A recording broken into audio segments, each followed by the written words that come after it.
السلام عليكم ورحمة الله وبركاته. ازيكم عاملين ايه؟ اللهم صل وسلم وبارك على سيدنا محمد وعلى اله وصحبه وسلم. يلا بقى كده مع بعض النهارده روتين جديد كله نشاط وحيوية وطاقة ايجابية. وكل سنة وانتم طيبين. روتين العيد بتاعنا بيجي متأخر كده شوية بس ايه، يلا لعل المنع خير. يا ريت كده قبل ما ندخل في الفيديو والتفاصيل ونشوف هنعمل مع بعض ايه النهارده، حطوا لايك للفيديو بسرعة واشتركوا في القناة لو لسه ما اشتركتوش. يلا بينا بقى كده نبدأ النشاط بتاعنا. انا ما فرشتش شقتي لحد دلوقتي حقيقي، احنا عيدنا من غير، يعني زي ما انتوا شايفين الشقه كده، ده كان نظامها في العيد. ما فرشتهاش. ليه بقى ما فرشتهاش؟ هقول لكم انا. انا كنت منضفاها زي ما كنت بعمل معاكم كده كل يوم حاجه. قلبت المطبخ، الاوض، الحاجات دي، وكنت سايباها كلها على الفرش. فطبعا زي ما شفت الفيديو اللي قبل دوت ان انا بنزل شغلي في العيد والكلام ده.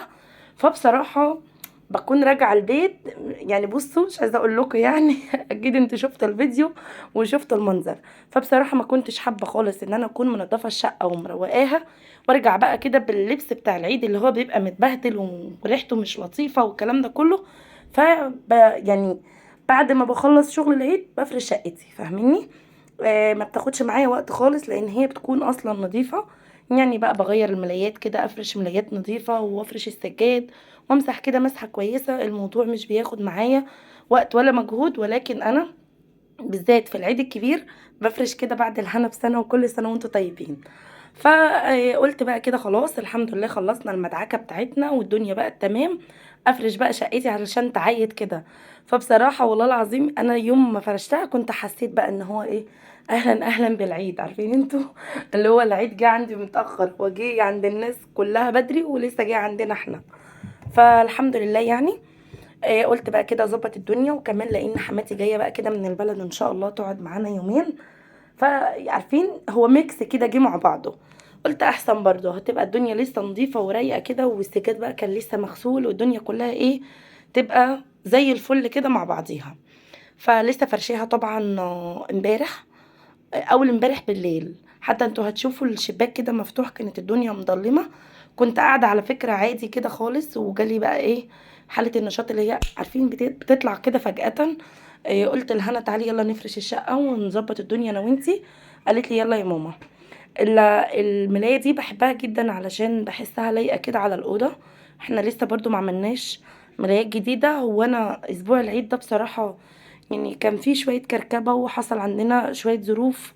فبصراحه يعني ما خدتش برضو، ما اتاحليش الفرصه ان انا اعمل كل اللي انا عايزاه فيه. فالحمد لله يعني ملحوقه باذن الله. هنا بقى بصوا، نفضت الاوضه كويس جدا، فرشت الملايه، لمعت كل حاجه. في حاجات على فكره مش بتتصور معاكم، لكن انا بعدي على كل حاجه في الاوضه. وفرشت بقى الملايات السجاد بعد ما اتغسل. شفت الاوضه كانت جميله ازاي. هنا بقى كنت انا غسله كذا غسله، غسلت 3 مرات غسيل. وقلت لهنا انا هروح انشر الغسيل على ما انتي تعملي الاوضه بتاعتكم. فقالت لي ماشي يا ماما، وخدت الستاند، كانت حابه ان هي تصور كده عشان توريكم ان هي نشيطه يعني وجميله وبتساعدني. هي على طول والله بتساعد، وهنا بتحب التصوير جدا يعني. فقلت لها خدي عادي ماشي. و...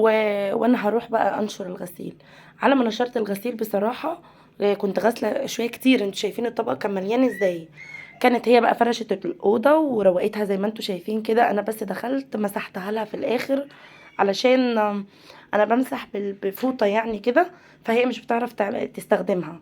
كان عندي شرشوبه واتكسرت، وانا بصراحه مش حابه اجيب شرشوبه تاني. انا عايزه اجيب جردل المسح اللي هو اللي اسمه الموبي ده، اللي طالع جديد ده، هو طالع من شويه.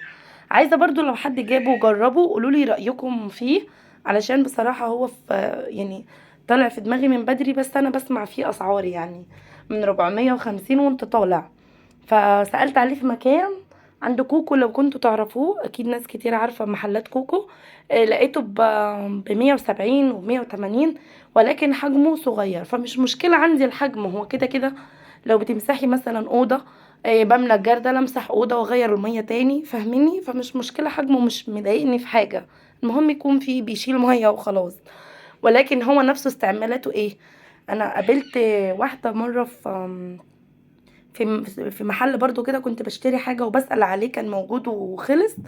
فبتقولي عليه ده حلو جدا جدا، بتقولي بصي اختراع. فعايزة برضو لو حد فيكم جربه يقولي.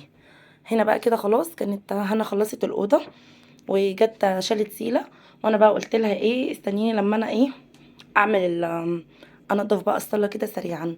طبعا لميت الستاير حطيتها في الغساله زي ما انتم شايفين كده. بطلعهم اصلا مش بنشرهم على الحبل، بعلقهم على طول بيبقوا منديين بسيط جدا، وبشغل المروحه في ثانيه بيكونوا ناشفين يعني عارفين. وبصوا بقى القطعه الصغيره بتاعه المكنسه دي، بجد والله العظيم اختراع ربنا بجد يبارك للي عاملها. بمسكها بقى كده وبصوا، عارفين لو في عنكبوت في السقف، لو في اي حاجه بتشفط التراب اللي بيكون على الحيطه، التراب اللي يكون فوق الشباك دوت على على الحرف بتاع الشباك كده، بسم الله ما شاء الله عليها بجد لهلوبه كده تشفط كل التراب. الحاجات بقى اللي في الاركان كده اللي بيكون الولاد موقعينها في الكنب كده بتشفط بقى كل حاجه، يعني بصراحه اختراع. انا بس ادخل بوزها من تحت كده وهي بقى تشفط قشر لب قشر مش عارفه ايه تراب كل حاجه. وطبعا بقى كده جريت بقى الكنب ومسحت وراه، طول ما فيش سجاد في الارض كل حاجه بتخش تحت الكنب مش فاهمه ازاي. يعني انا كل يوم بكنس الارض ولكن باجي انبهر بتحت الكنب ده بلاقي كده تحتيه اللي هو كانه ما اتكنسش بقاله سنه. طبعا بقى بصوا بعد ما خلصت الحيطان بقى، مطرح البصمات بتاعت ايد العيال، لحوسه مش عارفه ايه، جبت بقى الفوطه دي كده وجبت شويه اريال ومسكت الحيطان كلها. واللي كان محتاج يدعك جبت بقى دعكته. يعني البتاعه دي ما كانتش بيضه، دي كانت سودا ومهببه. جبت الليفه وجبت شويه اريال ودعكتها دعك كويس وشطفتها بميه. وبعدين حصلت هنا كارثه لان ده جبسن بورد وانا مش عارفه ان ده هيحصل. بصوا القشره وقعت، الميه بوشته. ما انصحش حد يعمل كده لان انا ما كنتش عارفه بصراحه، وانا عايزه انضف وخلاص. انا عايزه اقول لكم ان هنا الحيطان دي كان عليها كميه صابون، انا مش فاهمه هي ليه مش باينه.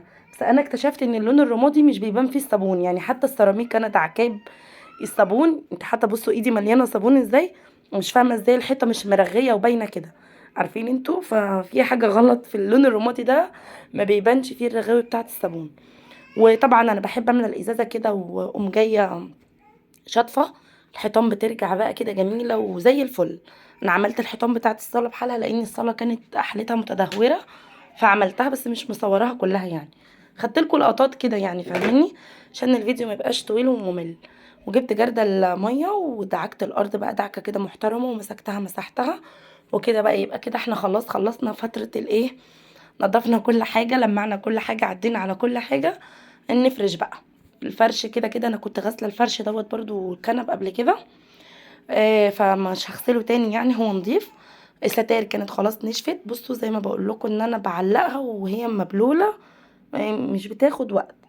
بشغل المروحه بس كده 5 دقايق، اصلا بتكون ريحه الستاير حلوه مع المروحه، تحس ان ايه الدنيا مرطبه كده وفي ريحه حلوه كده. عارفين انتوا ريحه النظافه الجميله دي انا بعشق تنظيفات العيد دي اصلا، لاني كل حاجه بتبقى مغسوله يا جماعه، كل حاجه بتبقى نظيفه، فانتي ماشيه كده شم روايح جميله جميله كده في كل حاجه. وطبعا دخلت على الحمام برضو صبنته تصبينه محترمه، والمطبخ كمان. بس انا ما صورتهمش بصراحه معاكم عشان الفيديو ما يبقاش طويل. عارفين انتوا لو بتشجعوني وبتشوفوا حتى نص الفيديو انا هصور الفيديو طويل، لكن انا لما بصور فيديو طويل قوي وما يتشافش منه ولا دقيقه ولا حاجه فالفيديو اصلا بيقع معايا وما بيتشافش. فاهميني؟ فوالله انا لو لقيت تشجيع هطول الفيديو اكتر من كده، يعني انا ما عنديش مشكله، لان انا كده كده ببقى عامله اوريدي اصلا حاجات كتيره، ولكن مش بدخلها كلها في الفيديو عشان ما يبقاش طويل. بصوا الستاير، انا بعشق الستاير دي، بحس ان هي انا عندي كذا نوع ستاير بس بحس ان دي اللي لايقه اكتر مع الصاله. عقبال ما اجيب ان شاء الله اللي هي الزجزاج اللي طالعه جميله دي، يعني عيني عليهم ان شاء الله قريب جدا باذن الله اشتريهم يعني. فرشنا السجاد، بصوا بقى الجمال. بصراحه الراجل اللي بودي عنده السجاد ده الله يبارك له، بيجيب لي السجاد كانه لسه جديد صراحه. وكمان سعره مش غالي، يعني غسل لي كل السجاد ب210 تقريبا. خلصنا، اتمنى يكون الفيديو عجبكم ويكون خفيف على قلبكم. وطبعا لو عجبكم ما تنسوش تحطوا لايك وتشتركوا في القناة. ان شاء الله اشوفكم على خير في فيديوهات تانية كتيرة. لا بجد النظافة حلوة ومفيش كلام، شايفين زي الفل باي باي.